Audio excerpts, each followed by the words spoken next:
ولم يتعوره زيادة ولا نقصان جلت عظمته والصلاة والسلام على سيد أسلم في الوجود سر الله في كل موجود نقطة دائرة الوجود صاحب اللواء الحمد والمقام المحمود أبي القاسم محمد اللهم صل على محمد وآل محمد أهل بيته الطيبين الطاهرين المعصومين المظلومين الذين أذهب الله عنهم الرجس وطهرهم تطهيرا اللهم صل على محمد وآل محمد أما بعد فقد قال الله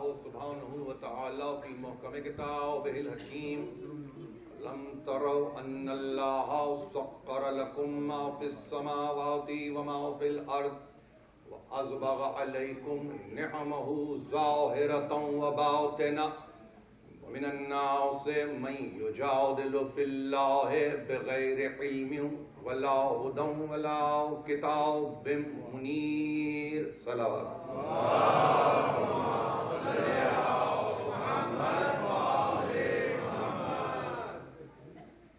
سلسلہ کلام اپنی انتہائی منزلوں پر اور علم ہدایت اور کتاب منیر کے عنوان پر یہ نئی تقریر آپ کی نظر کی جا رہی ہے۔ آج آپ نے یوم تاسوعہ گزارا، محرم کی 9 تاریخ، اور امام ششم کے اس قول کو ہمیشہ پیش نظر رکھیے کہ تاسوعہ وہ دن ہے فقد حسر ابی عبداللہ علیہ الصلاۃ والسلام، 9 محرم کا دن وہ دن ہے کہ جب حسین ابن علی ہر سمت سے گھر چکے تھے، ہر طرف سے گھیرے جا چکے تھے، اور ایک ایسی کیفیت سے دوچار تھے کہ 14 صدیاں گزر چکی، نہیں معلوم اور کتنی صدیاں گزریں گی، مگر انسانوں کے پاس وہ فرہنگ ابھی ایجاد ہی نہیں ہوئی، وہ لغت ابھی معرض وجود میں آئی ہی نہیں کہ جو اس تکلیف کو، اس صعوبت کو، اس مصیبت کو بیان کر سکے۔ عزیزان محترم، بڑی توقعات کے ساتھ میں آپ کے درمیان آیا تھا، اور خدا شاہد ہے کہ جتنی ذمہ دار سماعتیں مجھے نصیب ہوئی ہیں، میں اپنے آپ کو انتہائی خوش قسمت سمجھتا ہوں۔ آپ کے ادارے نے جس انداز سے پذیرائی کی ہے، میں صدق دل سے اس کا معترف ہوں، اور حضور سید الشہداء میں آپ کے لیے دعا گو ہوں کہ پروردگار آپ کے اس عزا کے سلیقے کو باقی رکھے۔ یہ ہمارے لیے عبادت ہے، یہ ہمارے لیے عین سعادت ہے، یہ ہمارے لیے عین راحت ہے۔ ہم اسی کو اپنی بود و باش سمجھتے ہیں، ہم اسی کو اپنی زندگی سمجھتے ہیں، ہم اسی کو اپنی حیات کے معانی جانتے ہیں، ہم اسی میں ضابطۂ اخلاق بھی تلاش کرتے ہیں۔ یہ مجلس ہے مجلس حسین، یاد رکھیے، اس کے تقدس کو کبھی پامال نہ کیجیے۔ جو سلیقہ یہاں آنے کا ہے، جو سلیقہ یہاں بیٹھنے کا ہے، جو سلیقہ یہاں سے لے کر جانے کا ہے، یہ تمام آپ کے سامنے مستحضر رہیں۔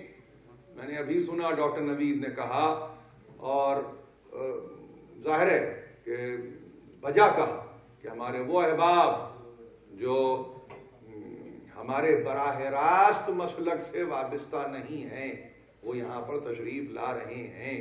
یہ کوئی اچھمبے کی بات نہیں ہے، یہ کوئی انوکھی بات نہیں ہے۔ جہاں حق ہوتا ہے وہاں پروانے خود بخود چلے آتے ہیں، وہاں پر کسی کو دعوت نہیں دی جاتی، یہ دعوت عام ہے۔ جیسے حر کو دعوت دی ویسے ہی قیامت تک کے لیے نہیں معلوم کتنے ایسے افراد ہیں کہ جو آتے رہیں گے اور اس صف میں شامل ہوتے رہیں گے۔ یہ حسینی پیغام ہے، اور ظاہر حسینی پیغام محمد کے پیغام سے مختلف نہیں ہے۔ جو پیغام سرکار رسالت مآب نے دیا تھا اسی پیغام کو لے کے چلے ہیں۔ کسی ایک مسلک، کسی ایک فرقے، کسی ایک کاسٹ، کسی ایک کریڈ، کسی ایک طبقے کے لیے نہیں ہے، فطرت کا مذہب ہے، انسانوں کے لیے ہے۔ بس یاد رکھیے یہ کچھ ایسی باتیں ہیں کہ جو میں آج ہی کے دن کر سکتا ہوں، پھر کل کا دن تو قیامت کا دن ہے۔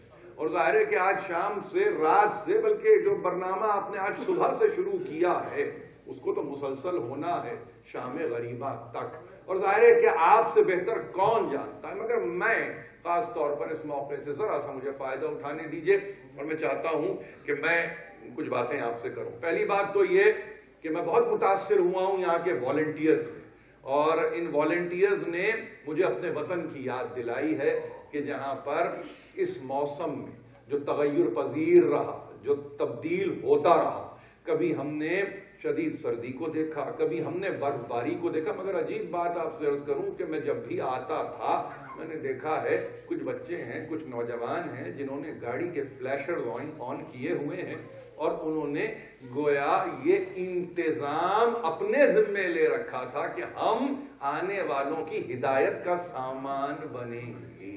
ظاہر ہے کہ یہ مجلس ہی تو سلیقہ سکھاتی ہے، مگر یہ طریقہ کہاں سے آیا، کس کو ملا، کیسے نصیب ہوا؟ تو بات اہم ترین یہ ہے کہ اب میری قوت میرے نوجوان ہیں، میری طاقت میرے نوجوان ہیں۔ نہیں معلوم اس زبان نے مجھے کس حد تک دور رکھا، مگر میں نے اپنے بزرگوں سے یہ تقاضا کیا تھا ان تقاریر میں وقتاً فوقتاً کہ جو بات میں کہہ رہا ہوں اس کو کسی نہ کسی طرح سے اپنے بچوں تک پہنچائیے، اس لیے کہ میں قائل ایک چیز کا ہوں، اور میں بتلاتا ہوں آپ کو وہ کیا شے ہے۔ وہ شے یہ ہے کہ جب آپ ابلاغ و تبلیغ کی منزل پر آئیں تو ایک زبان کو پوری طرح سے صرف کریں۔ کیوں؟ تاکہ پوری طرح سے ایک پیغام ان تک پہنچ جائے، اور اگر اس میں کہیں اشکال پیدا ہوتا ہے تو یہ جتنے بزرگ میرے بیٹھے ہوئے ہیں ان پر یہ ذمہ داری ہے، اور لازمی ذمہ داری ہے ان پر کہ وہ اس اشکال کو دور کریں کہ جو زبان و بیان کے نتیجے میں پیدا ہوتی ہیں، اور بخوبی آپ نے یہ فریضہ بھی انجام دیا ہوگا۔ اور پھر میں کیسے بھول جاؤں کہ یہ نوجوان کس کے آغوش تربیت سے نکلے، میری بہنیں بیٹھی ہوئی ہیں، وہ بہتر جانتی ہیں، انہوں نے ہی یہ سلیقہ دیا ہے، انہوں نے ہی یہ طریقہ دیا ہے کہ آج ہم اس قابل ہیں، آج ہم اس قابل ہیں۔ یقین جانیے یہ وقتی باتیں نہیں کر رہا ہوں، تاریخ ازا پر نظر رکھنے والوں سے گفتگو کر رہا ہوں۔ پہلی مجلس جس نے کی ہے قید خانے میں وہ زینب ہے، کوئی اور نہیں ہے۔ حسین کے غم کو منانے والی اس انداز سے وہ زینب ہے۔ تو بہنیں آپ کو یاد رکھنا چاہیے کہ اس تاریخ کا حصہ ہیں کہ جو تاریخ 400 سالہ ہے، اس کو ذہن میں رکھیں، اور پھر وہ نمائندگی کس کی کر رہی ہیں۔ تو ظاہر ہے کہ بہترین تربیت دینا یہی ان کا کام ہے، جس حد تک بھی ممکن ہو سکے، جہاں تک ممکن ہو سکے۔ اور دوسری بات یہ ہے کہ 12 دنوں کے بعد اس پیغام کو ڈائلیوٹ ہونے مت دیجیے۔ یہ میرا ایک علمی مطالبہ ہے، یعنی جو کچھ کے بیان کیا گیا ہے تو اس کو ذہن میں رکھ کر اپنے برنامے کو تشکیل دیجیے اور اسی انداز سے آگے بڑھتے رہیے۔ اس لیے کہ نہیں معلوم اب زمانہ کس قسم کا آنے والا ہے، نہیں معلوم کہ مجلس کا طریقہ کیا ہونے والا ہے، مگر ہم یہ جانتے ہیں، اور ایک بات جو ہم نے سیکھی ہے، یعنی ایک نصف صدی میں کم از کم میں نے جس بات کو سیکھا ہے وہ یہ کہ ہم جس موقف پر قائم رہتے ہیں بس ہم اس پر ڈٹ جاتے ہیں۔ ہم اس موقف سے علیحدہ نہیں ہوتے. یہی ہمارا طریقہ رہا ہے, یہی ہمارا شعار رہا ہے, اور اسی شعار کو ہم باقی رکھنا چاہتے ہیں. یہ پیغام شب عاشور کی مجلس میں دینا انتہائی ضروری ہے, اس لیے کہ میں دیکھ رہا ہوں کہ بڑی محنت سے آپ نے اس بزم کو سنوارا ہے. ظاہر ہے کہ اس کو پھر خاص نظر اور نگاہ کے ساتھ رکھنا بھی آپ کی ذمہ داری ہے. یوں تو یہ بستی رہے گی اور اجڑتی رہے گی.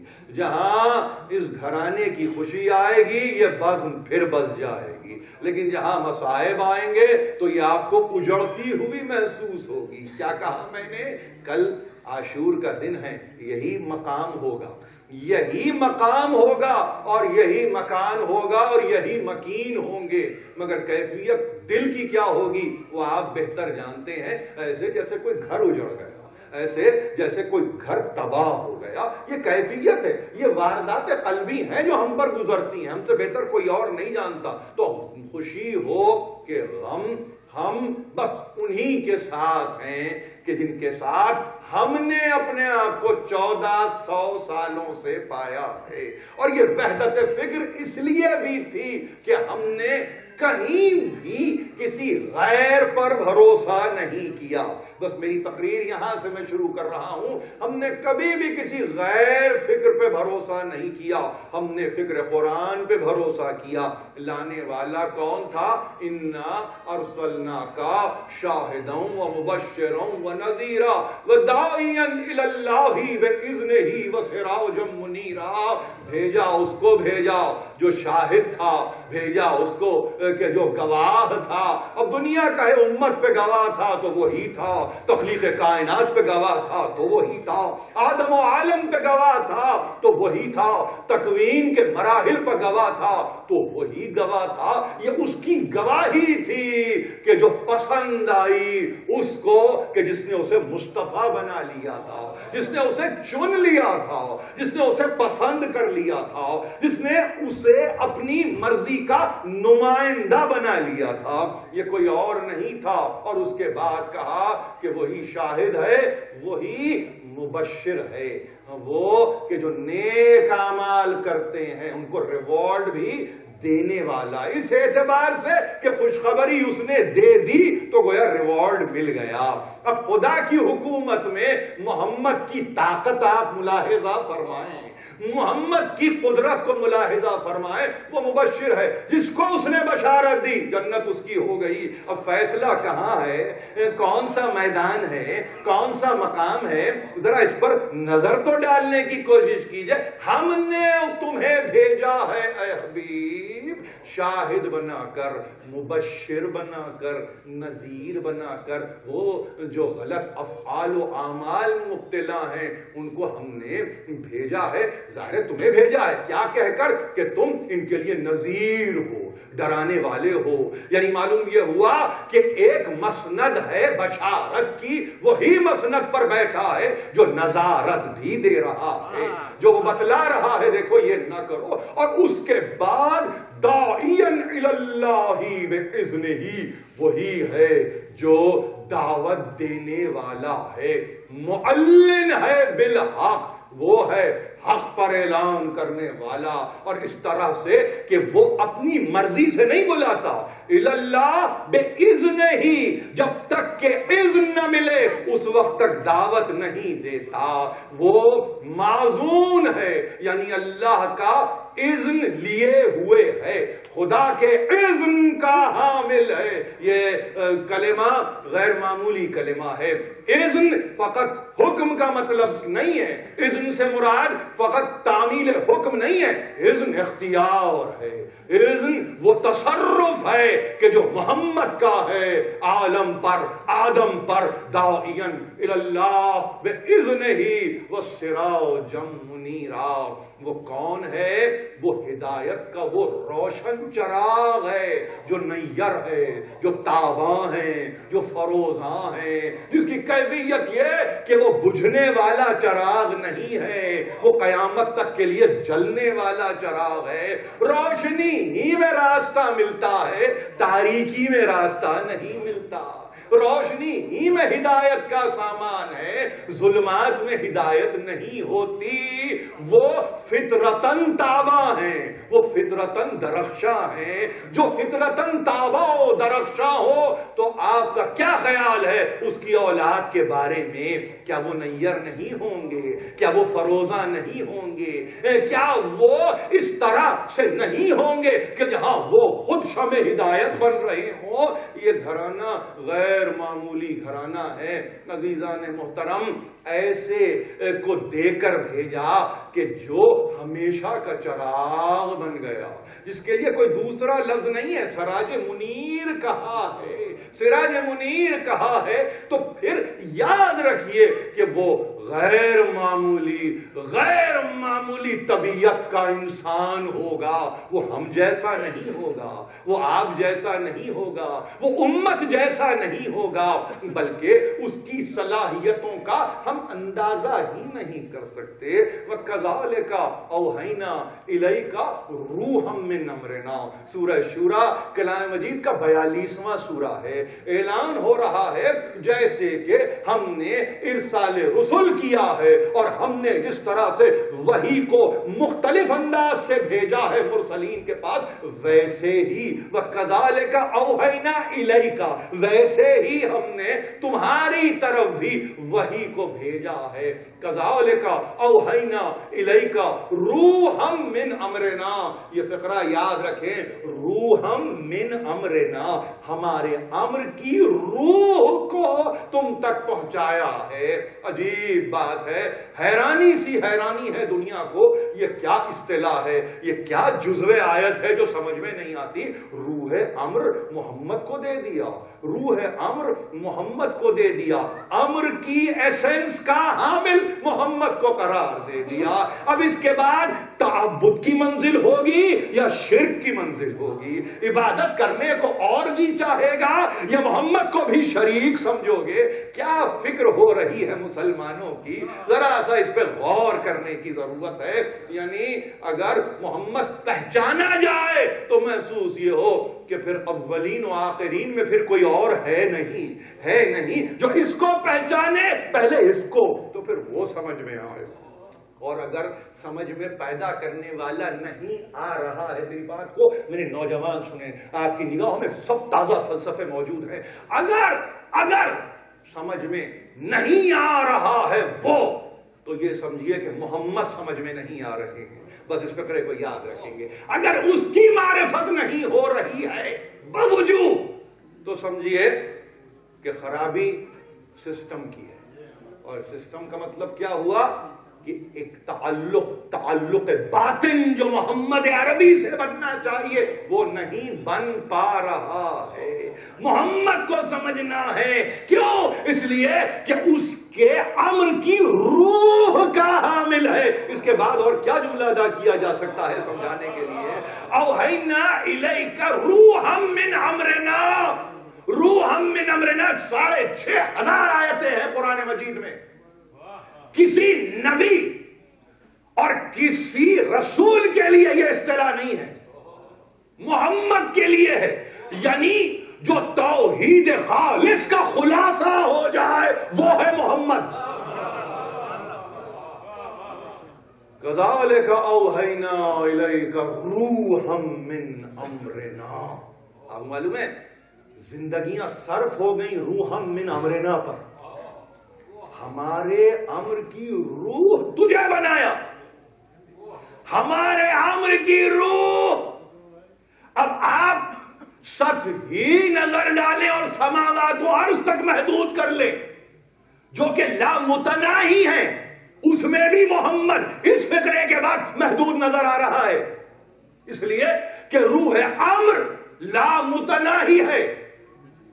وہ آپ کی نگاہوں، آپ کی نظر، آپ کی بصارت نہیں، آپ کی بصیرت، آپ کی عقل سب سے ماورا ہے. وہ سب سے ماورا ہے. اور اس تعلق سے کہ کہ جہاں انسان نہ پہنچ سکتا ہو اور محمد کو وہ سب مل چکا ہو اور اس کے بعد یہ کہے محمد ہم جیسا ہے. مجھے نہیں معلوم یہ افکار کب درست ہوں گے. ہاں یقین ایک بات کا ہے اور وہ یہ کہ اگر قرآن کو صحیح طرح پڑھا جائے تو کوئی اشکال نہیں ہے، اس میں کوئی مشکل مرحلہ نہیں ہے. بھئی یہی تو کہیں گے نا آپ کہ محمد سمجھ میں نہیں آتے، تو اس میں برائی کیا ہے؟ اس میں برائی نہیں ہے. مگر کوئی یہ کہے اگر کہ محمد ہم جیسے ہیں، بشر ہیں، خاطی ہیں، امکان خطا ہے، تو پھر محمد میں اور مجتہد میں فرق کیا ہے؟ کوئی فرق نہیں رہتا، کوئی فرق نہیں رہتا. لہذا احتیاط کی ضرورت ہے اس ہستی کو. دیکھیے میں عرض کروں آپ سے، ایک جسٹ لوں میں آپ کو، کربلا کا واقعہ اگر ہو رہا ہے تو آپ یہ نہ سمجھیے کہ حسین سمجھ میں نہیں آئے، خود محمد سمجھ میں نہیں آئے. محمد سمجھ میں آتے تو یقین جانیے کچھ مسلمانوں کی عزت رہ جاتی. یہ ایک بلیغ فکر ہے، اس پہ کبھی اور غور کریں.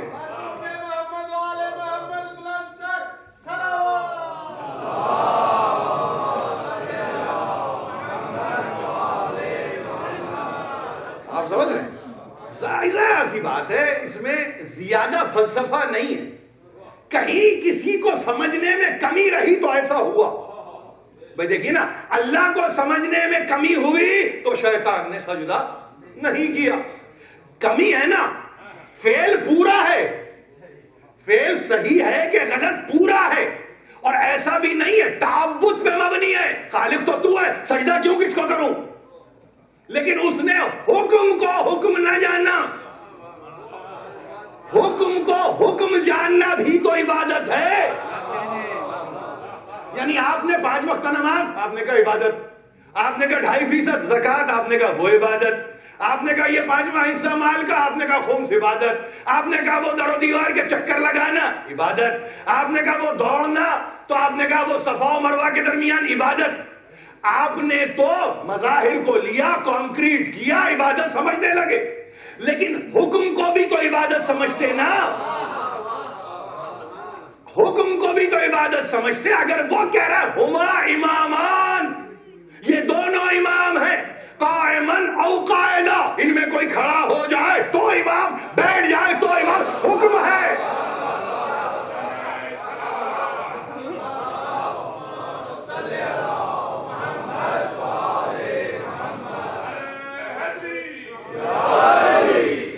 اب آپ سے عرض کر رہا ہوں، یہ ہمارے بچوں کے لیے بڑی محبت سے بزرگ بیٹھے ہیں، دعا دیں بس اور اس سے زیادہ، اور علم اضافے کی دعا.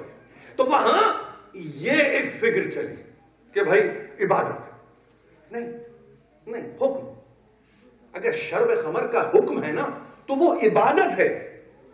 اس تعلق سے حرمت و حلت کا فلسفہ جتنے کھلے ہوئے ہیں، کیا کھاؤ کیا نہ کھاؤ، کہاں جاؤ کہاں نہ جاؤ، کیا پہنو کیا نہ پہنو، کس وقت کیا کرنا ہے کس وقت کیا نہیں کرنا ہے، یہ احکام ہے، احکام. لیکن چونکہ طبیعت شیطنت پہ مبنی ہے تو وہاں سے جو چلے، یعنی اس کی بارگاہ سے آپ سمجھے ایک شیطان نکالا گیا، ارے پوری شیطان کی ذریت نکالی گئی. وہی تو پہلے نکالا جائے گا، تو وہ نکالا گیا تو پیچھے آئی نا ذریت. تو کیا ہے، جو طریقہ آبا کا رہا، یعنی اب اول کا طریقہ جو رہا، جو طریقہ رہا، کیا رہا، حکم نہیں مانتے ہم حکم نہیں مانتے. وہی سلیقہ آج بھی ہے، وہی طریقہ آج بھی ہے. عین فطرت بنا ہوا ہے نہیں، بنا ہوا ہے، حکم نہیں مانتے. اور وہ یہ کہہ رہا ہے ہم تمہیں روح امر دے رہے ہیں، ہم، یعنی چھوٹا لفظ اگر میں کہوں کہ خدا نے محمد کو ریپریزنٹیٹیو بنا کے بھیجا، معمولی لفظ نہیں ہے نمائندگی. مگر جس کو روح امر دیتے ہیں نا، اس کو اس کا مطلب ہے کہ سب کچھ دے دیا. اوحینا الی، ہم نے بصورت وحی، اوحینا الیک روحا من امرنا، ہمارے امر پہ ہم نے دے. ما کنت تدری ما الکتاب ولا الایمان، تم نہیں جانتے تھے. ظاہر ہے یہ ہم نے بتایا نا کہ کتاب کیا ہے اور ایمان کیا ہے. کوئی میرے سامنے ایسی تفسیر نہیں ہے کہ جو اس کا ترجمہ کرتے ہوئے اس سے مراد سرکار ختمی مرتبت نہ لے. توہین رسالت نہیں ہے. اور غور سے سنیے، یہ قرآن ہے، قرآن. ترجمہ اگر آپ کھلا کریں، ایکسٹمپور ترجمہ کریں، ما کنت تدری مل کتاب ولا ایمان، تم نہیں جانتے تھے کہ کتاب کیا ہے اور ایمان کیا ہے. توہین نہیں ہے، توہین نہیں ہے.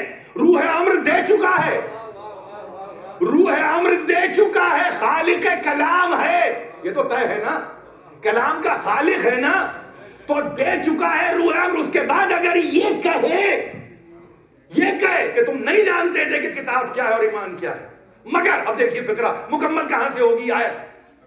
وَلَٰكِن جَعَلْنَاهُ نُورًا نَهْدِي بِهِ مَن نَّشَاءُ مِنْ عِبَادِنَا.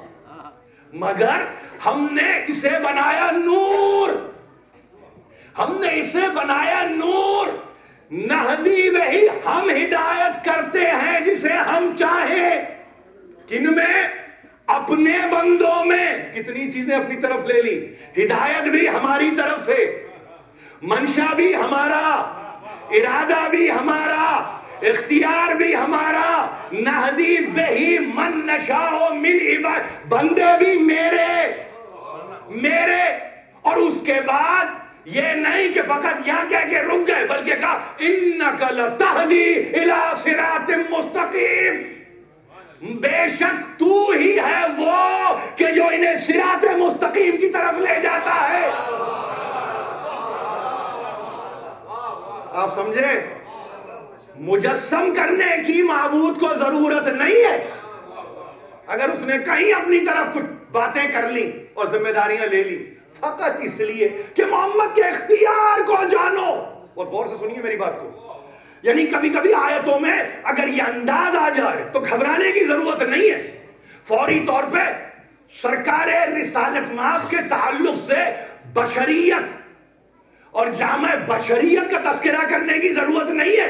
یہ کہنے کی ضرورت نہیں ہے ان کو بھی پتا نہیں تھا کتاب کیا ہے، ان کو بھی معلوم نہیں تھا کہ ایمان کیا ہے. یہ بھی ترجمے ہوئے اور کھل کے ہوئے فقط اس لیے کہ انسان نہیں چاہتا تھا کہ اس سے کوئی مافوق آ جائے. یہ طبیعت ہے، انسان کی طبیعت ہے. بہت مشکل سے ایکسپٹ کرتا ہے، بڑی مشکل سے ایکسپٹ کرتا ہے. مگر کہا کہ طریقہ سنو. طریقہ یہ ہے انک لتہدی الی صراط مستقیم. یہ کتاب اور ایمان پتہ کیا؟ یہ نور ہے، نور. کتاب میں نے کیا کہا؟ منیر ہے نا. کتاب منیر ہے نا تو نور ہے. کتاب بھی نور، ایمان بھی نور. کتاب بھی نور، ایمان بھی نور. اگر جلد والی کتاب کو کوئی فقط سمجھ رہا ہے تو جلد والی کتاب تو سمجھ میں آ جائے گی، ایمان کو کہاں ٹٹولو گے بھائی؟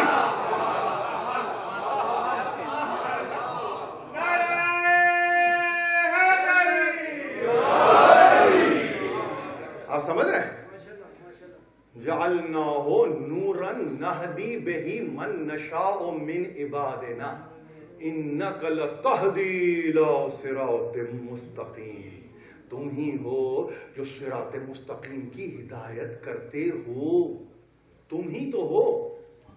اب تعارف میں تو نور ہے ہدایت، تعارف میں تو نور ہے کتاب، تعارف میں تو نور ہے ایمان، اور تم آئے کہ صراط مستقیم کی طرف ہدایت کرتے ہو.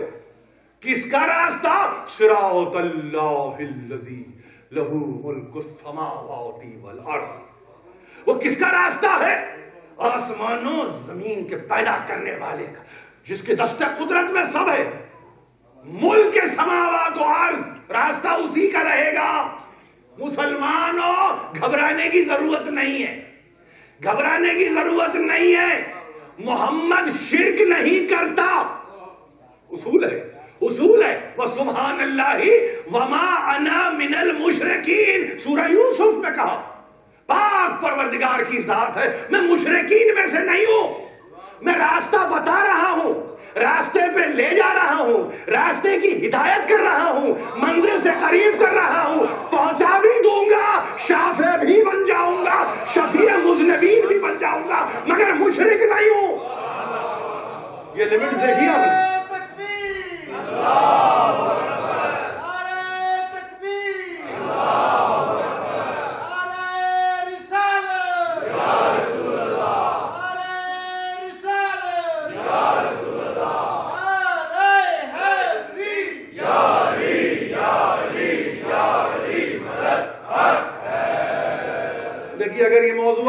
پھر اپنی یہ میں کوتاہی کا معترف ہوتے ہوئے کہہ رہا ہوں، اگر یہ آج مکمل نہیں ہوتا مضمون تو 12 کو ایک آخری تقریر ہے میری، کل کو چھوڑ دیجئے، کل کی 2 تقریریں ہیں، ظاہر ہے کہ ماتمی تقریریں ہیں، مگر 12 کو آئیے، اس موضوع کو ہم مل کے انشاءاللہ اختتام تک پہنچائیں گے. یہ ضروری ہے، یہ بہت ضروری ہے. میں نہیں چاہتا، دیکھیے میں لیپس نہیں لے سکتا، کوشش کرتا ہوں، مگر کبھی کبھی کچھ ایسی نگاہیں مجھ سے آ ملتی ہیں کہ جو تقاضا اس بات کا کرتی ہے کہ نہیں، اس پر ابھی باقی رہی ہے، سمجھ میں نہیں آیا. تو اس میں کوئی برائی نہیں، اس میں کوئی برائی نہیں، ہمیں سمجھنے کی. یہی تو بات ہے اس محفل کی، یہی تو بات ہے اس مجلس کی.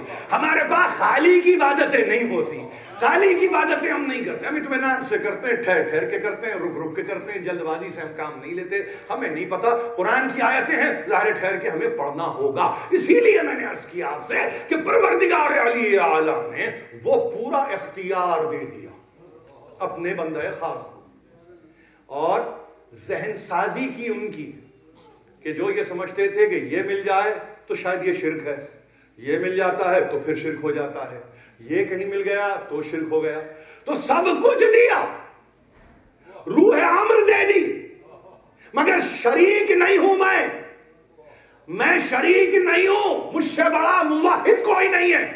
اب دیکھیے نا، یہ دیکھیے اس میں اس رخ کو دیکھیے، یعنی کیا ہوتا ہے جس کو جب خوب دیا جائے، بہت دیا جائے، یعنی اب اس کو مثال کے طور پہ آپ سے عرض کروں، شجر ثمربار ہو جائے تو نخوت سے کھڑا نہیں ہوتا، وہ جھکتا چلا جاتا ہے اور جھکتا چلا جاتا ہے اور جھکتا چلا جاتا ہے. وہ اس کی پستی نہیں ہے، وہ اس کی عالی نسبی ہے، وہ نسب میں عالی ہے، حسب میں عالی ہے، اس لیے کہ ثمربار ہے. لیکن جہاں پھل ہی نہ ہوتے ہو، جہاں پھل ہی نصیب نہ ہو، تو وہاں جھکنا جھکانا کیا سمجھ میں آئے گا، کیا سمجھ میں آئے گا. اسی لیے کسی منزل پر کہا ہے کہنے والے نے، اور وہ کوئی اور نہیں ہے، حلال مشکلات، مولا کائنات، اسد اللہ الغالب، علی ابن ابی طالب علیہ السلام،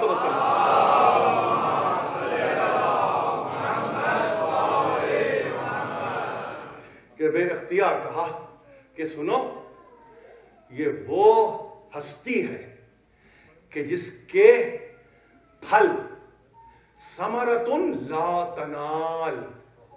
یہ محمد کی ہستی جو ہے نا، وہ ہستی ہے کہ ثمربار ہے، شجر نبوت، مگر پریشانی صرف یہ ہے کہ ہاتھ وہاں تک نہیں پہنچتے. ثمرتن لا تنال، امیر المومنین نے کہا ہے، شجر نبوت کا یہ عالم ہے. دنیا نے تو کہا تھا کہ ابتر ہے، دنیا نے کہا تھا کہ نسل بریدہ ہے، دنیا نے تو کہا تھا اس کی نسل چلنے والی نہیں ہے. تو وہاں یہ کہا ابتر نہیں، کوثر ہے، کوثر، کوثر ہے، کوثر، شجر نبوت کوثر سے مزین ہے، یہ وہ پھل ہے. اب اگر نہ پہنچتا ہے ہاتھ تو پھل کی کمزوری نہیں ہے، ہاتھوں کو قصور ہے. وہ ہاتھ اگر وہاں نہیں پہنچ رہے، اگر اونچائی کو آپ دیکھ کے فقط یہ طے کر لیں کہ بھائی یہ غلط ہے، تو پہنچنے کی کوشش کیجئے، پہنچنے کی کوشش کیجئے. نیچے سے کھڑے ہو کے آپ نہیں کہتے وہ غلط ہے، نیچے سے آپ نہیں کہتے یہ شرافت نہیں ہے، یہ شرافت انسانی نہیں ہے. آپ نے دیکھا پہنچنے کی سعی، پہنچنے کی جستجو، پہنچنے کی تمنا، یہ ہے زندگی. تو ایسے موقع پر یہ امیر المومنین کا کہنا، اور دنیا نے دیکھا کہ وہ شجر نبوت جو باراور ہے، اور ایسا باراور کہ وہ اس کے امر کی روح کا حامل ہے، ایسنس، یعنی اس کی جو بھی قوت و قدرت ہے، سب کے ایسنس نچوڑ. اردو کا ایک لفظ ہے نا، یعنی جب آپ گلاب سے آنکھ کو کشید کریں تو عرق گلاب بن گیا، شیشی میں آپ نے بھر لیا، گلاب اپنے مقام پہ ہے، رنگ ہے، رنگ ہے، ہو سکتا ہے کہ بو بھی ہو، لیکن اصل کو آپ نے نکال لیا اور آپ نے اس کو کشید کیا، کھینچ لیا، یہ جان کر کہ اس کی اصل متاثر نہیں ہوتی. مگر یہ ہے جو قیامت تک کے لیے، یہ ہے جو قیامت تک کے لیے بائے نہیں. سرکار رسالت میں آپ کو دیکھیے کہ روح امر کے حامل ہے، اور اس کے بعد پروردگار علی اعلیٰ نے کہا یہ ہمارے امر روح کو جانتا ہے. ایک مرتبہ آواز بلند سے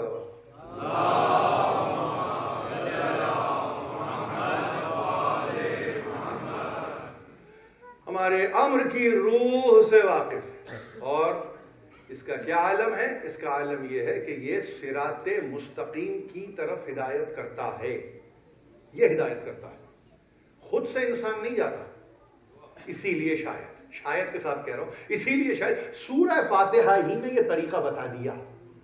اور جب یہ کہا نا, آپ سے کہا, نہیں معلوم کتنی مرتبہ آپ یہ فاتحہ پڑھتے ہیں. اہدنا الصراط المستقیم ہے, یہ تو گردان ہے, یہ تو ہماری زندگی کی گردان ہے. اہدنا الصراط المستقیم زندگی کی گردان ہے. اس کا مطلب کیا ہوا؟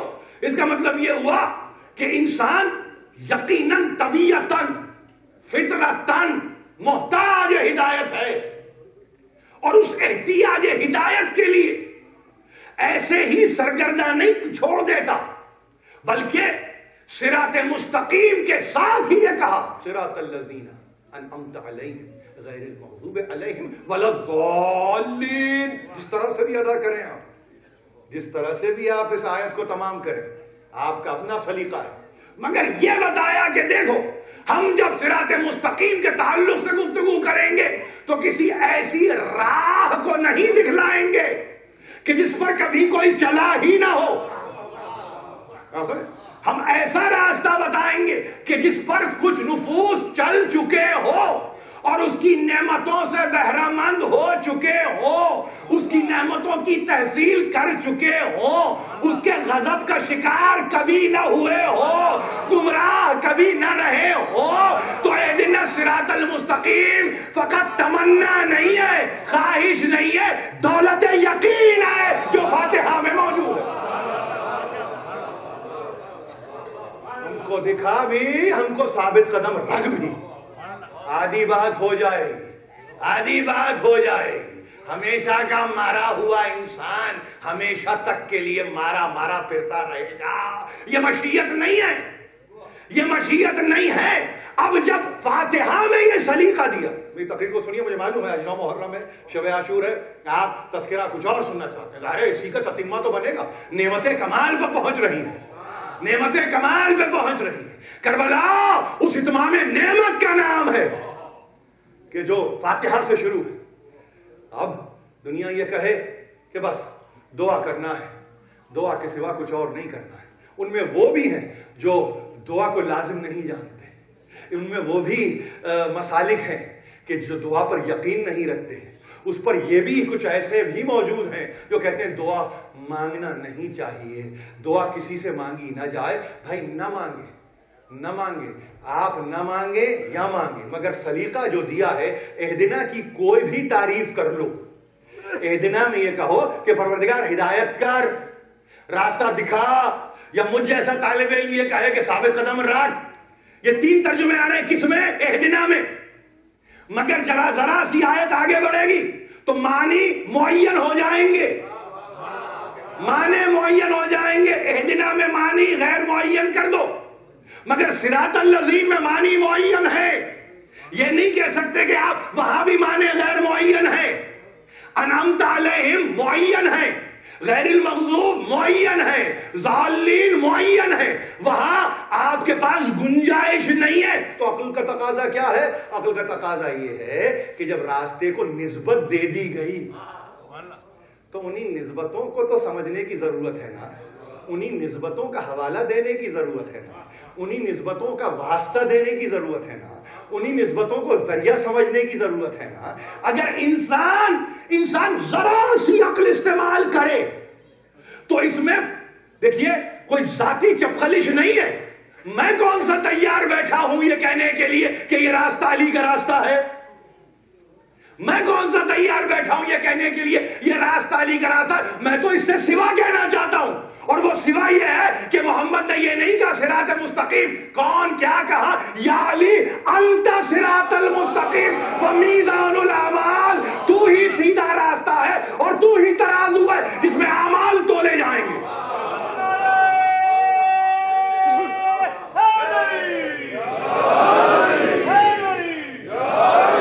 اب اگر ذرا تربیت ہے اور تربیت صحیح ہے اور قرآن کو حدیث سے ملا کے کوئی دیکھے تو اہدنا الصراط المستقیم ثابت قدم رکھ کس پر؟ یا علی انت صراط المستقیم، تو صراط مستقیم ہے علی. یعنی اب ایمان کا معیار علی بن گیا. جو اس پہ ثابت قدم رہ گیا وہ مومن، جو اس پہ ثابت قدم نہ رہا غضب کا بھی شکار ہوا، گمراہ بھی ہو گیا. یہ فاتحہ ہے آپ کے سامنے، میں نے تشریح نہیں کی ہے، خدا کی قسم میں نے تشریح نہیں کی، میں نے قرآن کو بیان سے ملا کے دیکھا ہے. بس قرآن آپ کے سامنے، بیان رسول. کسی اسٹیج پر آپ یہ نہیں کہہ سکتے کہ یہ آپ کی ذاتی تفسیر ہے، نہیں، یہ آپ کی ذاتی تشریح ہے، نہیں. اگر اہدنا صراط المستقیم ہے نا، اہدنا صراط، میں بالکل اس وقت قرآن کو بھول جائیے. ہمیں سیدھا راستہ دکھا تو یا علی انت صراط المستقیم، علی کا راستہ، تو ہی تو صراط المستقیم ہے، یعنی تیری طرف رہنمائی. ہمیں ہماری ہدایت کر صراط المستقیم کی طرف، تو علی کی طرف ہدایت، سامان ہدایت خود علی. ثابت قدم رکھنے والی اگر آپ یعنی تحقیق اور اس کے نتیجے میں ترجمے سے گزرتے ہیں تو بس یہ ذات ہے علی کی، یہ ذات ہے. ثابت قدم رکھ، ثابت قدم رکھ. یہاں ثابت قدم رہے تو میزان عمل میں تلے ہوئے ہیں، اور اگر ثابت قدمی نہیں ہے تو کیا مجھے کہنے کی ضرورت ہوگی کہ میزان عمل میں کیا ہوگا؟ کچھ بھی تو نہیں ہوگا. ایک پڑھنے میں علی تو ہوگا، ایک پڑھنے میں علی تو ہوگا، دوسرا پڑھنا علی تو کتنا اونچا مجھے نہیں معلوم، مجھے نہیں معلوم کتنا اونچا. مگر دیکھیے یہ تہذیب قرآن ہے. فاتحہ پہ اگر آگے اس موضوع کو روک دیا جاتا تو ہم بھی پریشان، آپ بھی پریشان. مگر جیسے ہی بقرہ شروع ہوا اور بے اختیار کا ذالک الکتاب لا ریب فیہ ھدی للمتقین، یہ ہدایت کا سامان ہے کس کے لیے؟ جو صاحبان تقویٰ ہیں. صاحبان تقویٰ کون؟ جو اپنے آپ کو پروٹیکٹ کرتے ہیں، اپنے آپ کو محفوظ کرتے ہیں، خوف خدا کو دل میں جگہ دیتے ہیں، اللہ کے خوف میں سرشار رہتے ہیں، صاحبان تقویٰ ہیں. صاحبان تقویٰ ھدی للمتقین. تو اس کا مطلب یہ ہے کہ جنہوں نے ابھی دعا کیا نا کہ ہمیں ثابت قدم رکھ، وہ فقط اس لیے کہ وہ یہ چاہتے ہی ہیں کہ ہم محفوظ رہیں، محفوظ. ھدی للمتقین، کن کی ہدایت کا سامان ہوا؟ وہ جو صاحبان تقویٰ ہے. یہاں تقویٰ اگر آپ نے اس کو انگریزی میں کہہ دیا پائس، ٹھیک ہے، آپ نے اس تقویٰ کے نتیجے میں اپنے پر کچھ چیزیں حلال اور حرام کر لی تو ٹھیک ہے، جیسے آپ کی مرضی. مگر بنیادی کام کیا ہے تقویٰ کا؟ کہ وہ خوف خدا کو دل میں جگہ دے، یعنی جو حکم الہی ہے اس پر باقی رہنا ہے. یہی تو تقویٰ ہے. میں نے کہا نا حکم کو نہ ماننا عبادت نہیں سمجھتے. عبادت 5 وقت، نماز عبادت، حج عبادت، صحیح ہے، روزے عبادت. میں نے کب کہا نہیں، میں نے کب کہا نہیں. مگر عبادت ایک سلیقہ چاہتی ہے، اور وہ سلیقہ یہ ہے کہ جب آپ کے جوارح یعنی آپ کے اعضاء سے اگر وہ عمل کسی طرح سے وہ عمل عکاس بن جائے تو وہ عمل خالی دکھاوے کے لیے عکاس نہ بنے، قلب سے بھی اس کا تعلق ہو، دل سے بھی اس کا تعلق ہو، دماغ سے بھی اس کا تعلق ہو. فقط یہ اعضاء و جوارح کی نمائش ہو کے نہ رہ جائے. یہ ہے عبادت کا کامل تصور. اور پھر یاد رکھو کہ یہ وہ کتاب ہے، ذالک الکتاب لا ریب فیہ، کتاب منیر ہے، اس میں شک نہیں ہے، اس میں ریب نہیں ہے، اس میں کسی صورت بھی اسکیپٹسزم نہیں ہے. تم پیدا کیے جاؤ، تم اس سے بھگتتے جاؤ. ہم یہ چاہتے ہیں، یہ وہ کتاب ہے کہ جس میں شک کی گنجائش نہیں ہے.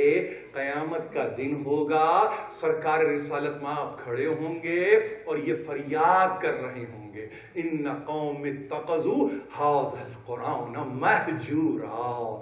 بار الہ، یہ میری قوم نے میرے بعد قرآن کو مہجور کر دیا، قرآن کو ترک کر دیا، قرآن سے علیحدہ ہو گئے. کتاب اور قرآن علیحدہ نہیں ہے، یہ وہ کتاب ہے جس میں شک کی گنجائش نہیں ہے. یہ تاج کمپنی کا چاپ نہیں ہے، یہ تاج کمپنی کے پرنٹڈ فارم کی گفتگو نہیں ہو رہی ہے کہ ذالک الکتاب لا ریب فیہ. یہ وہ کتاب نہیں ہے، بلکہ یہ وہ کتاب ہے کہ جو ازلی ہے، ابدی ہے، دائمی ہے، سرمدی ہے، کون و مکان سے انتہا انتہائی بلند ہے، اس کا مقام ہی کچھ اور ہے. یہ وہ کتاب ہے جس پر حسین ابن علی چلتے ہوئے کربلا کے میدان میں آئے ہیں. پوچھنے والوں نے جب پوچھا تھا اور یہ کہا تھا، تقریر کو ختم کر رہا ہوں، اور یہ کہا تھا کہ آ جائیے ہماری ہدایت کے لیے. انہو لیسا علینا الامام، ہمارے پاس کوئی امام نہیں ہے. تو بے اختیار مسلم ابن عقیل کو بھیجا. یہاں سے تو ہم نے اپنی تقاریر کا آغاز کیا تھا اور یہ کہا کہ مسلم ابن عقیل جاؤ، مگر اس کے ساتھ بے اختیار کہا ان الامام، امام کون ہوتا ہے؟ حاکم بالکتاب. امام حسین ابن علی. امام کی تعریف کیا ہے؟ مل امام الا الحاکم بالکتاب. امام ہو ہی نہیں سکتا جب تک کہ کتاب پر حاکم نہ ہو، کتاب پر قدرت نہ ہو، یعنی احکام خداوندی سے واقف نہ ہو. یہی شرط نہیں ہے امام کی، بلکہ ایک مرتبہ کا سنو وہ کون ہے؟ الامام. امام کی تعریف قائم بالقسط، وہ جو قسط و عدل کا مرکز بنا ہوا ہو. مرکز یعنی وہ محور ہے، اس کے گرد پوری پلانیٹری موومنٹ ہو. وہ پلانیٹری موومنٹ کا حصہ نہیں بنتا.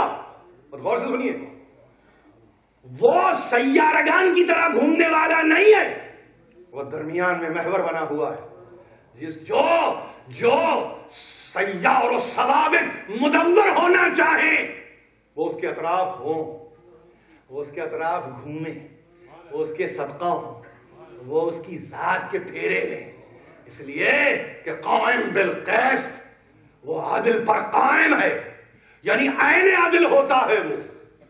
اور اس کے بعد کہا الدائن بالدین الحق، اس نے دین سے کچھ لیا نہیں ہوتا ہے، وہ دین کو دیتا ہے. یہ امام کی تعریف ہے. یاد رکھیں گے آپ، یاد رکھیں گے. معین الدین چشتی اجمیری بہت بعد میں سمجھ میں آئیں گے. حسین کو سمجھیے پہلے. دیکھیے نا، سرداد نداد دست در دست. یہ ایسے نہیں ہے، یہ ایسے نہیں ہے. الدائن بالدین الحق. سارے میرے موضوعات دیکھیے 3 فقروں میں نے کتنا وقت آپ کا لیا اور حسین کو کتنا وقت لگا. حاکم کتاب پر، قائم بالقسط، عدل و قسط کا مرکز، دائن بالدین الحق، یعنی وہ ایسی کیفیت رکھتا ہو کہ دین سے اس نے مستعار کچھ لیا نہ ہو، بلکہ کچھ دے ہی رہا، کچھ دے، کنٹریبیوشن دیکھیے، یہ مقام دیکھیے، یہ لیول دیکھیے. اور الحابس علی نفسہ ذالک. ہر کوئی امام نہیں بن سکتا جب تک کہ اپنے ہوا و ہوس پر قدرت نہ رکھے. حابس علی نفسہ ذالک، یعنی اس نے مقید رکھا ہے اپنے نفس کو. کتنا پابند رکھا ہے. نفس اس کا غلام ہے، آقا نہیں ہے. نفس اس کا غلام ہے، آقا نہیں ہے. محبوس رکھتا ہے اپنے نفس کو، پابند رکھتا ہے اپنے نفس کو. یہ ہے امام. اب 72 کے ساتھ آ جائے اور وہاں سامنے 9 لاکھ کا لشکر ہو تو کیا کرے گا؟ معیارات کو بدل دے گا، تصورات کو بدل دے گا. وہ تمام تر دینی عقائد کو تبدیل کر دے گا. ہرگز ہرگز ہرگز نہیں. دنیا یہ سمجھ رہی ہے عاشور، شب عاشور. تاریخ لکھنے والے کہہ رہے ہیں کہ عباس سے کہا جا کے کہ ذرا مہلت تو لو. ارے مہلت تو دو. حسین مہلت کی زندگی نہیں جیتا. بس میری بات کو بہت غور سے سنیے، بہت غور سے سنیے. لا يحسبن الذين كفروا انما نملي لهم لانفسهم. خیر و برکت نہیں ہے. مہلت کی زندگی خیر کی زندگی نہیں ہوتی. مہلت کی زندگی تو پھر مہلت کی زندگی ہے. اس لفظ کو استعمال کرنے میں ذرا سی پابندی کی ضرورت ہے. فقط اس وقت کی پابندی ممکن ہوگی جب حسین کی شخصیت سمجھ میں آ جائے. حسین مہلت دے رہا ہے. جناب زینب نے دربار میں کہا تھا یزید کہ تو جی نہیں رہا ہے، مہلت ہے. آپ یہ کہہ رہے ہیں کہ مہلت لی 24 گھنٹے کی. ارے جس سے دنیا نے مہلت مانگی ہو، جس سے زمین و آسمان نے مہلت مانگی ہو، کب تک؟ الی اجل مسمى. ایک معین وقت تک کی مہلت پہ جی رہا ہے کائنات، یہ جی رہی ہے، اور دینے والی وہی ہستیاں ہیں کہ جن کی محبت و مودت میں تشکیل دیا ہے کائنات کو، وہ ہے حسین۔ حسین قامص اہل ابا ہے، وہ پنجتن پاک جو مرقع اور مرصع ہے نا، ان کا اخیر، ان کا آخر، اور زمانہ آخر کے لیے جیسے نبی آخر الزمان ویسے ہی حسین آخر الزمان، اور ایسا حسین کہ اس کے بعد نہ کوئی ایسا آئے گا نہ کوئی اس جیسا کام کر جائے گا۔ حسین، نویں محرم، شب عاشور، کہاں سے گفتگو شروع کروں، کہاں تک اس گفتگو کو لے جاؤں؟ مگر ہاں دیکھیے، میں نے ابھی تھوڑی دیر پہلے عرض کیا تھا، جو ثوابت و سیار کی حرکتوں کو جانتا ہے، زیر آسمان آ کے ایک مرتبہ مطالعہ کیا ہے آسمان کا، مشاہدہ کیا ہے آسمان کا، نہیں معلوم کیا کچھ حسین نے دیکھا ہوگا، ملکوت سماوات و ارض کا تو مطالعہ کیا ہوگا نا، سمجھ تو رہا ہوگا نا کہ کیا خالق کی مرضی ہے، اور ایک مرتبہ آسمان کو دیکھا، اب جو نیچے زمین پر نظر ڈالی تو پھر وہی ستارے ہیں، وہی سیارگان ہیں، وہی شمس و قمر ہیں جو علی اکبر کی صورت میں ہیں، جو قاسم کی صورت میں ہیں، جو عون و محمد کی صورت ہے، اور ان میں ایک دمکتا ہوا چاند، قمر بنی ہاشم، قمر بنی ہاشم۔ علماء مقاتل نے ایک عجیب انداز سے اس تذکرے کو کیا، یعنی تلبیہ کی آواز، تحلیل، تسبیح، تمجید، تحمید، تقدیس، تکبیر، یعنی جتنی اصطلاحات ہیں اٹھا کے استعمال کر لیجئے۔ آواز اللہ اکبر کی کہیں سے، الحمدللہ کی کہیں سے، سبحان اللہ کی کہیں سے، لا حول ولا قوت الا باللہ کی کہیں سے، نصر من اللہ و فتح قریب کی آواز کہیں سے، اور ان آوازوں میں ایک مرتبہ حسین نے نشیب کی طرف چلنا شروع کیا۔ راوی روایت کرتا ہے جو خود صحابی حسین ابن علی ہے کہ میں جانتا تھا کہ زمانہ بہت مخدوش ہے اور حسین تنہا ایک انجانے راستے کی طرف جا رہے ہیں، اور وہ راستہ نشیب کا راستہ ہے، اور تیز تیز قدم بڑھاتے ہوئے حسین چلے، اور اس انداز سے چلے کہ ایک مقام پہ جا کے دو زانو بیٹھ گئے، دو زانو بیٹھ گئے۔ راوی بیان یہ کرتا ہے کہ میں اتنا قریب ہوا کہ کم از کم دیکھوں تو صحیح کہ کیا ہو رہا ہے، کچھ میں نے محسوس یہ کیا کہ بیٹھ بھی گئے ہیں مگر کچھ کسی سے باتیں بھی کر رہے ہیں۔ ذرا سا قریب ہوا راوی تو اس نے یہ سنا کہ حسین دو زانو سر کو جھکائے ہوئے بیٹھے ہیں، اور یہ کہتے ہیں اماں حسین آ گیا، یعنی فاطمہ زہرا گودال قتل گاہ میں پہلے سے منتظر ہے، سر کو جھکا کے یہ کہا اماں تمہارا حسین آ گیا، اور یہ بھی کہا اماں جب میں گھوڑے سے گروں تو مجھے اپنے آغوش میں لے لینا۔ یہ اہتمام حسین ابن علی ہے، یہ انتظام حسین ابن علی ہے۔ دیکھیے یہ شب عاشور، ظاہر ہے کہ شب عاشور کو ملحق ہونا ہے اس سحر سے کہ جو اولین و آخرین میں ایک ہی مرتبہ آئی، ہمارے لیے بڑی یوں سمجھیے کہ مشکلیں ہوتی ہیں، بڑی دقتیں ہوتی ہیں مصائب کے تعلق سے، مگر ایک کبھی کبھی دل یہ چاہتا ہے بالغ نگاہ پہ بھروسہ کر کے مصائب پڑھے جائیں۔ تو میں نے یہ سوچا کہ کیوں نہ ہم اس شب کو، ظاہر ہے کہ جو ایک نئی صبح کی امید دے رہی ہے، اس سحر سے ملا دیں جس سحر کو انیس نے اپنے شاہکار مرثیے میں بڑی مشکل سے، یعنی ہمارے لیے مشکل ان کے لیے آسانی سے، وہ سارے مقامات سے گزر گئے جب قطع کی مسافت شب آفتاب نے۔ یہ مرثیہ شاہکار مرثیہ ہے، 192 بند پر مشتمل یہ مرثیہ ہے، یعنی اگر کسی کو پوری کربلا کو سمجھنا ہے تو اس مرثیے میں جائے اور سمجھنے کی کوشش کرے جو قطع کی مسافت شب، کون سی شب؟ شب عاشور، آفتاب میں۔ نے جلوہ کیا، سحر کرتے بے حجاب نے دیکھا سوئے فلک، شہ گردوں رکاب نے مڑ کر صدا رفیقوں کو دی اس جناب نے۔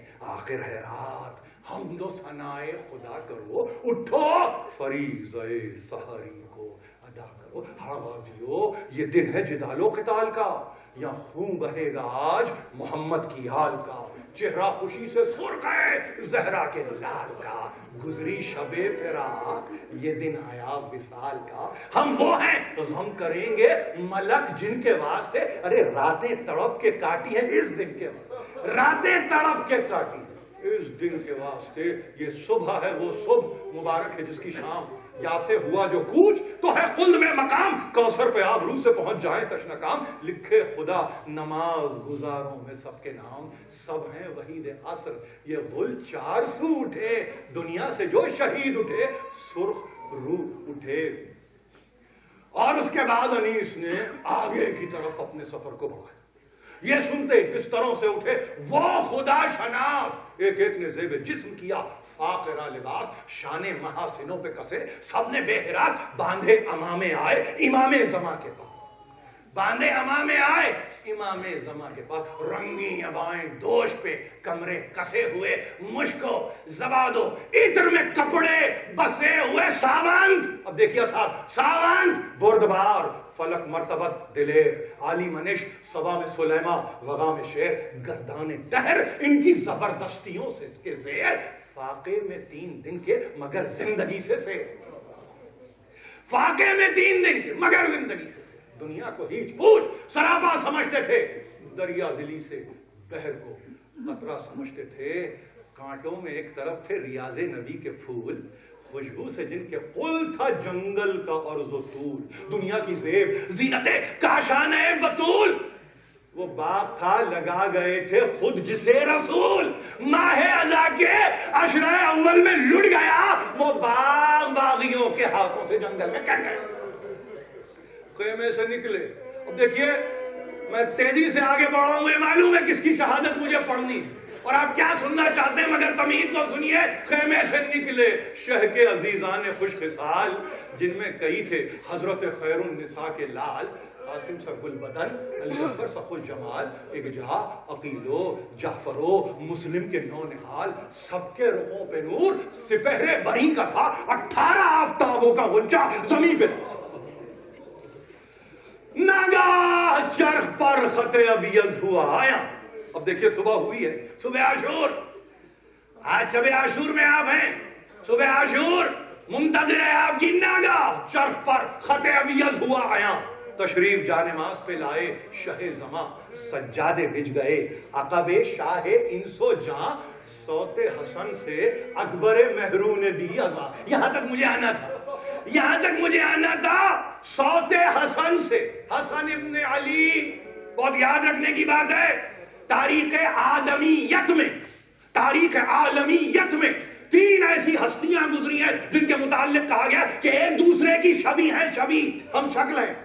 رسول کی شبیہ حسن مجتبیٰ، حسن مجتبیٰ شبیہ علی اکبر، علی اکبر صوت حسن سے اکبر مہرون دی ازاں، ایک ایک کی چشم آنسوؤں سے ڈبڈبا گئی، گویا صدا رسول کی کانوں میں آ گئی، اتنا زندہ ہے رسول، گویا صدا رسول کی کانوں میں آ گئی، ناموس شاہ۔ اب دیکھیے علی اکبر کی اذان کا اثر دیکھیے، میری بہنیں سن رہی ہیں، میری بہنیں سن رہی ہیں، یہاں علی اکبر نے اذان دی، وہاں خیموں میں بیویاں ہیں جو بیٹھی ہوئی، ناموس شاہ خیمے میں روتے تھے زار زار، چپکی کھڑی تھی صحن میں بانو نامدار، زینب بلائیں لے کے یہ کہتی تھی بار بار، صدقے نمازیوں کے مؤذن کے میں نثار، صدقے نماز، یہ بی زینب کے بہن ہے جس کو انیس نے قلم بند کیا، صدقے نمازیوں کے مؤذن کے میں نثار، کرتے ہیں یوں ثنا و صفت ذوالجلال کی، لوگوں اذان سنو میرے یوسف جمال کی۔ علی اکبر یوسف جمال ہیں، یعقوب مثال ہیں، یہ ہے علی اکبر، خلاصہ ہے، خلاصہ خانوادہ رسالت کا علی اکبر، لوگوں اذان سنو، میرے یوسف جمال کی اب تعریف سنیے، زینب ہی تعریف کر سکتی ہے، کوئی اور نہیں. یہ حسن صوت اور یہ قرأت، یہ شد و مد حقاؤ کے افصح الفصحاء ہے، انہی کا جد گویا ہے لہن حضرت داؤد باخرت. اب دعا دیکھیے، یا رب رکھے صدا کو زمانے میں تعابت. یہ زینب کی دعا ہے، خدا کی قسم یہ زینب کی دعا ہے. شانہ بطول میں یہ زینب نے کہا بلبل چہک رہا ہے، ریاض رسول میں کیا عالم ہوا ہوگا حسین کا کہ جب مرنے کی اجازت دی ہو. عزیزوں، 5ویں محرم کو ایک حد تک میں نے اس شہزادے کا تذکرہ کیا ہے، مگر دل نہیں بھرا. کسی مجبوری کے تحت نہیں، کسی عذر کے تحت نہیں، بلکہ یوں سمجھیے کہ طبیعت سے پڑھ رہا ہوں اور چاہتا یہ ہوں کہ ہم جس حد تک بھی پرسہ دے سکیں.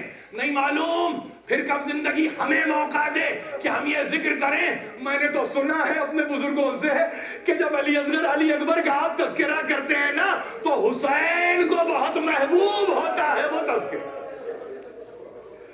حسین بہت پسند کرتے ہیں کوئی 18 برس کے لال کا تذکرہ کرے. ذاکر 18 برس کے لال کا تذکرہ کرتا ہے، حسین اس کو پسند کر لیتا ہے. حسین اس کو پسند کر لیتا ہے. ہم بھی تو یہی چاہتے ہیں، ہم سب مل کے تذکرہ کرنا ہے. مولا مولا شب عاشور 18 برس کے لال کا ماتم کر رہے ہیں اور یہی کہہ رہے ہیں مولا ہم سے خدمت نہ ہو سکی، ہم خدمت انجام نہ دے سکے، ہمیں معاف کیجئے، ہمارے گناہوں کو معاف کیجئے، توفیقات میں اضافہ کیجئے. ایک مرتبہ حسین ابن علی نے طلب کیا، سب سے رخصت بھی ہوئے، حسین سے بھی ملے، گھوڑے پر بھی سوار ہوئے. اور ایک مرتبہ حسین نے پیچھے سے کہا مہلن مہلا ولدی، آہستہ چلو بیٹے آہستہ چلو. علی اکبر گھوڑے سے تشریف لائے بابا کی خدمت میں، پھر آ کے پابوسی کی اور کہا بابا آپ ہی تو مرنے کے لیے بھیج رہے ہیں، پھر آپ ہی پیچھے آتے ہیں. کہا نہیں بیٹے علی اکبر یہ تم نہیں جاتے، یہ میری جان جا رہی ہے، یہ میری جان جا رہی ہے. اس جملے کو اگر میں یہاں روک کے کہوں کہ جب علی اکبر مر گئے گزر گئے، یا بنیا الگ دنیا بعد کل افا، بیٹے تو مر گیا نا، تیرے بعد اب دنیا پہ خاک ہے. اب حسین نہیں جیتا، اب حسین جینا پسند نہیں کر، تیرے بعد دنیا پہ خاک ہے. حسین نے کہا، حسین نے ایسے نوجوان کو بھیجا. کچھ دیر نہ گزری تھی، مل کے تو سب سے آئے تھے. 2 دقیقے آپ مجھے دیں گے میں تقریر تمام کروں گا. ایک مرتبہ کسی بی بی نے آ کے دور سے آواز لگائی. کیا آواز لگائی؟ آواز لگائی آقا ام لیلا تڑپ رہی ہے، بچے کو دیکھنا چاہتی ہے، بچے کو دیکھنا چاہتی ہے، 18 برس کا لال ہے، دیکھنا چاہتی ہے. ایک مرتبہ حسین نے کہا جا کے ام لیلا سے کہو ماں کی دعا بیٹے کے حق میں مقبول ہوتی ہے. مصلی کو ایک مرتبہ پلٹ دے اور اپنے سر کو خاک کربلا پہ رکھ دے اور ایک مرتبہ آواز دے یا من رادا یعقوب الی یوسف، اے یعقوب کو یوسف سے ملانے والے، یا من رادا ہاجرہ الی اسماعیل، اے اسماعیل کو ہاجرہ سے ملانے والے، رد الیہ ولدی، میرے بیٹے کو بھی پلٹا دے، میرے بیٹے کو بھی پلٹا دے. یہ دعا ختم نہیں ہوئی، دیکھا کہ علی اکبر خون کی بوندیں تلوار سے ٹپک رہی ہیں. آئے بابا کی خدمت میں آئے، نہیں معلوم بہت نزدیک سے ام لیلا نے دیکھا ہوگا. میرے پاس کوئی روایت نہیں ہے کہ علی اکبر گئے ہیں ماں سے مل کے آئے، تو اتنا کہا بابا بابا سقل الحدید اجہدنی، بابا یہ جو تلوار کی گرمی ہے نا یہ مار رہی ہے بابا.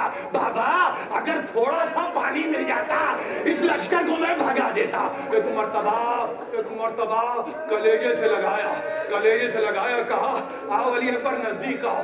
دہنے مبارک کو کھولا، علی اکبر کی زبان کو اپنی زبان پہ رکھا، کہا بیٹے کیا دیکھتے ہو، کیا محسوس کرتے ہو؟ ایک مرتبہ اللہ اکبر کہہ کے اپنی زبان کو کھینچا اور کہا بابا آپ کی زبان میں تو مجھ سے زیادہ کانٹے پڑے